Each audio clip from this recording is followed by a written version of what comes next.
మకర రాశి వారికి ఈరోజు ఆరోగ్యపరంగా అనుకూలంగానే ఉంటుంది.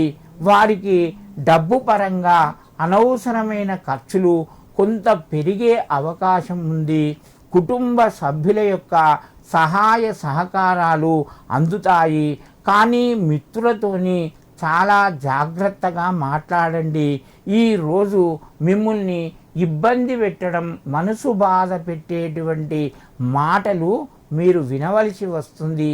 కాబట్టి మీరు జాగ్రత్తగా ఉండి మితంగా తక్కువగా మాట్లాడండి.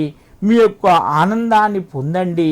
మీరు చేయవలసినటువంటిది ఈరోజు ఆ యొక్క దుర్గాదేవికి లేదా మహిషాసుర మర్దని త్రిపుర సుందరి అంట, ఆ త్రిపుర సుందరికి నమస్కారం చేసుకొని మీరు బయలుదేరడం లేదా పనులు ప్రారంభించడం వలన మీకు మరింత కలిసి వస్తూ ఉంటుంది.